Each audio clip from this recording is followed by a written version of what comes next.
হৃদমায়ার প্রেমগাথা লিখেছেন রিক্তা ইসলাম মায়া। পাঠ 1, খণ্ড 2।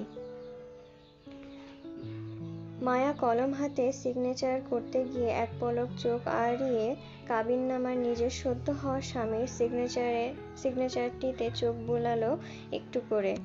বরের জায়গায় স্বামীর নামটা মায়া ভালোভাবে দেখেও বুঝল না আসলে সেখানে ছেলেটা কি নাম লিখেছে।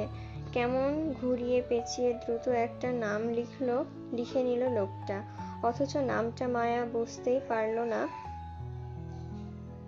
বুঝতে পারছে না কি লেখা আছে তাতে। মায়া নামটা ভালো করে পরখ করে বুঝলো এটা ইনিশিয়াল সাইন করা। তাই মায়া শত চেষ্টা করলেও সিগনেচারটা মায়ার ছোট মাথায় ঢুকবে না। অসহায় মায়া সিগনেচারের উপর এক নজর বুলিয়ে চোখ ভর্তি জল নিয়ে তৎক্ষণাৎ অর্ধবেহুশ স্বামীর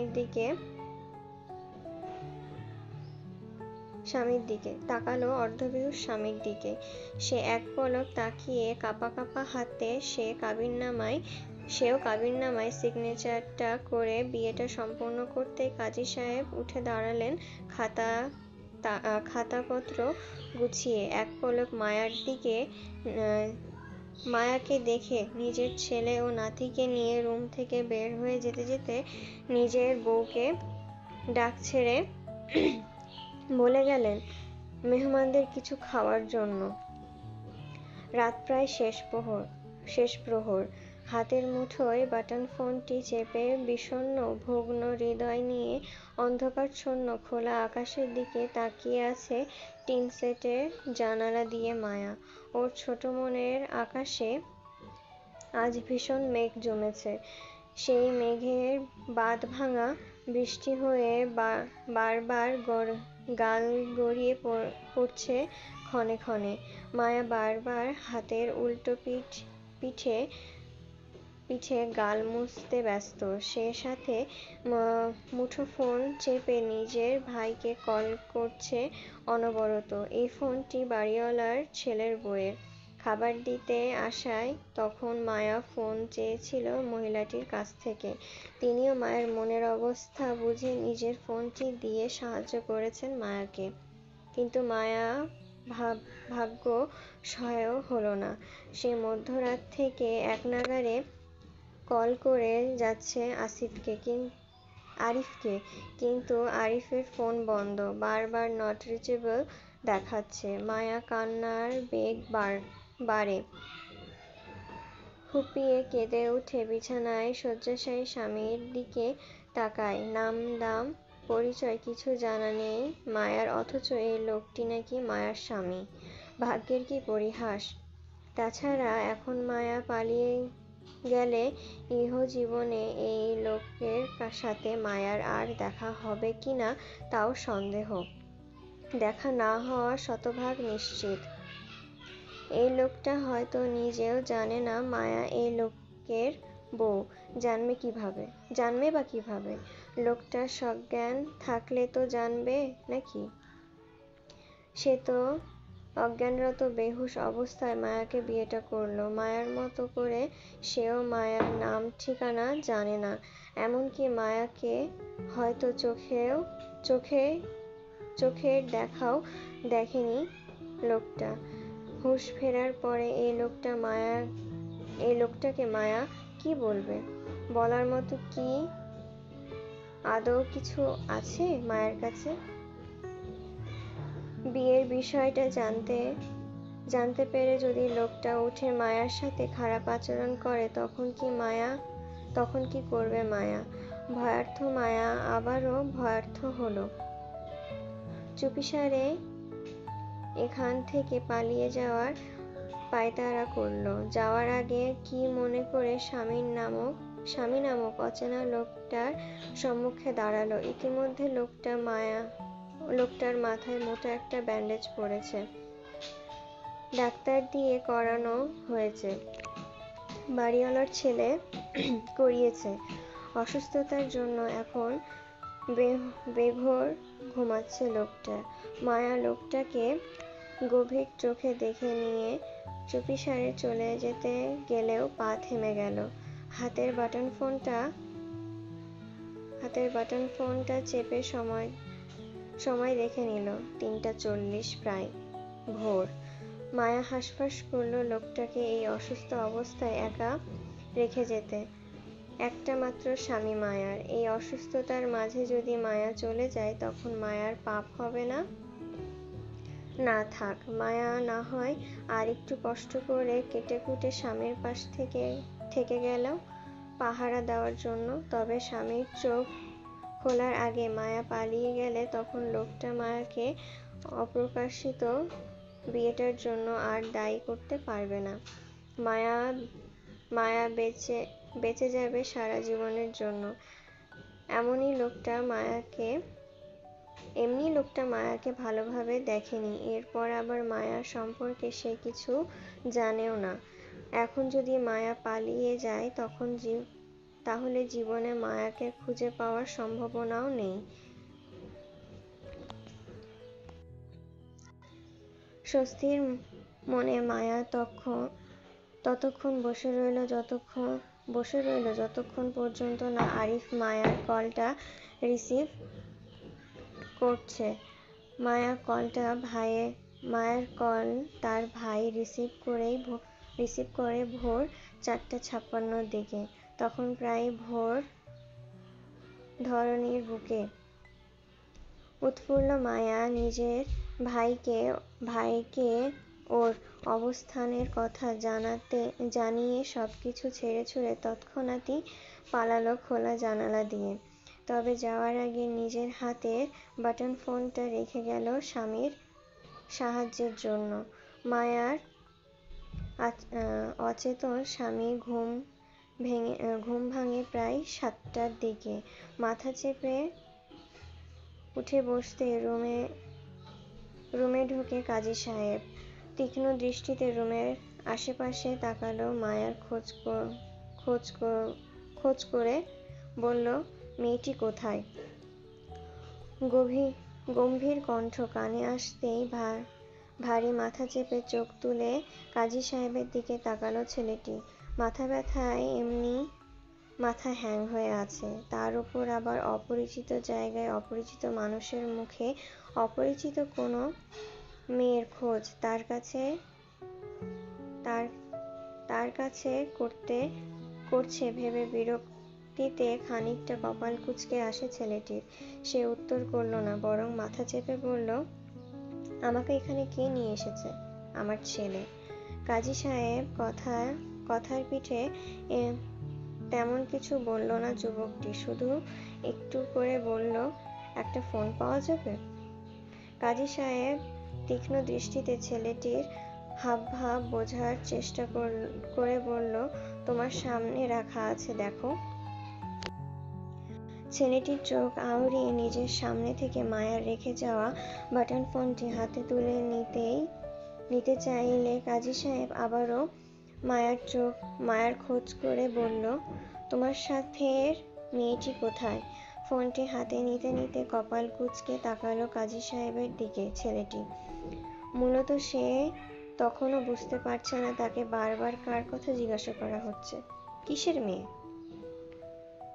অকপটে সোজাসাপটা উত্তর করল কাজী সাহেব, তোমাকে নিয়ে রাতে যে মেয়েটি এসেছিল এখানে, আমি তার কথা জিজ্ঞাসা করছি। সে কোথায়? তাকে দেখছি না কেন? ছেলেটি কপাল কুঁচকে তক্ষুনি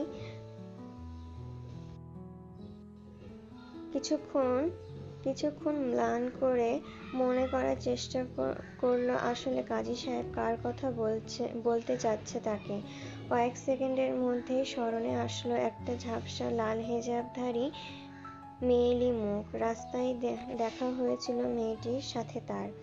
দুর্বলতায় ঠিকঠাক মেয়েটার ফেসটাও দেখা হয়নি তার। তারপর থেকে সে নিজের হুঁশে ছিল না বলতে গেলে। অথচ এখন সকাল হতে না হতেই সে মেয়েটির খোঁজ তার কাছে করছে। অদ্ভুত তো! যে মেয়েকে দেখেনি জীবনে সেই মেয়ের খোঁজ কিভাবে দেবে সে? বিষয়টি সে তেমন একটা আমলে না নিয়ে স্বাভাবিক ভঙ্গিতে বাটন ফোনে নাম্বার টাইপ করতে করতে অকপটে উত্তরে বলল ছেলেটি, আমি জানি না সে কোথায়।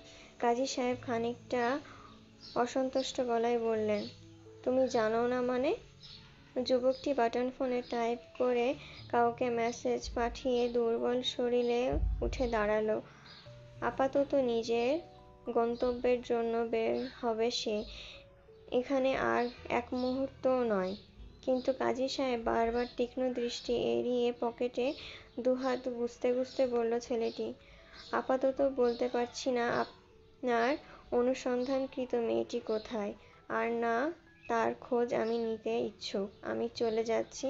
আমাকে সাহায্য করার জন্য ধন্যবাদ। যুবকের কথায় খানিকটা তেতে উঠল কাজী সাহেব। তিনি চেনেন এই পাষাণ ছেলেকে।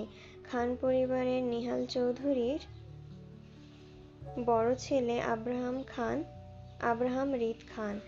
রাগী আর উগ্র চলাফেরার জন্য বেশ বদনাম এই ছেলের। ক্ষমতার জোরে মাটিতে পা পড়ে না এই ছেলের। তবে মেয়েলি বাজে বিষয়ে কখনো খান পরিবারের কাউকে জড়াতে শোনেনি তিনি। এমনকি এই রীদ খানকেও কখনো কোনো মেয়েকে নিয়ে জড়িয়ে বাজে কিছু বদনাম শোনা যায়নি। তিনি মনে করেন খান বাড়ির মানুষজন আর যেমনই হোক না কেন তাদের বাড়ির বউরা অন্তত মর্যাদা নিয়ে চলাফেরা করেন সমাজে। হয়তো এই ছেলের ক্ষেত্রেও তাই হবে, বউকে সম্মান দেবে। কিন্তু এই ছেলে সকাল হতে না হতেই রাতে বিয়ে করা বউকে অস্বীকার করছে। কাজী সাহেব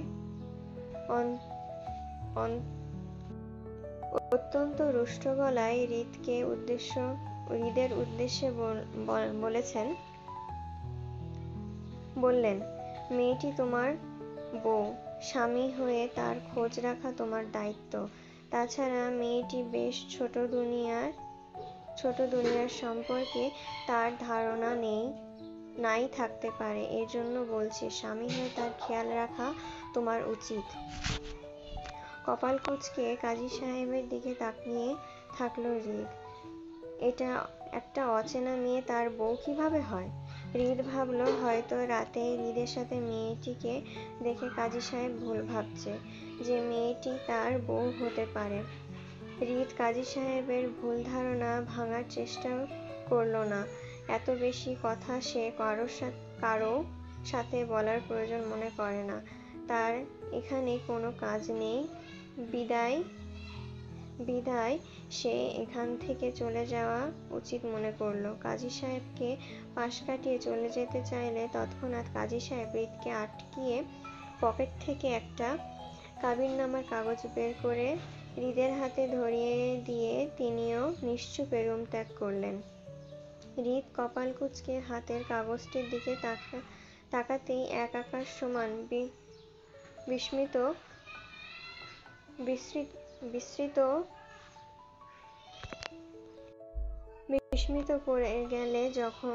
পড়ে গেল যখন দেখল বরের জায়গায় তার নিজস্ব সিগনেচার করা।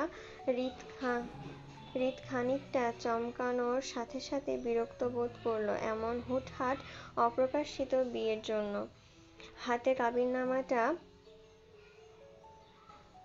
হাতের কাবিননামাটা তীক্ষ্ণ দৃষ্টিতে চোখ বুলিয়ে বউয়ের নামটা দেখে নিল এক পলক। সেখানে আনাড়ি হাতে এলোমেলোভাবে লেখা, রিক্তা ইসলাম মায়া। হৃদ বুঝতে পারল তার অচেনা বউয়ের নাম রিক্তা ইসলাম মায়া। নামটা সে তৎক্ষণাৎ মনে মনে বেশ কয়েকবার আওড়িয়ে স্মরণে গেঁথে নিল। তবে বউয়ের আনাড়ি হাতের লেখা দেখে হৃদের কপালে ভাঁজ আরো গাঢ় হল। ভাবল, তাকে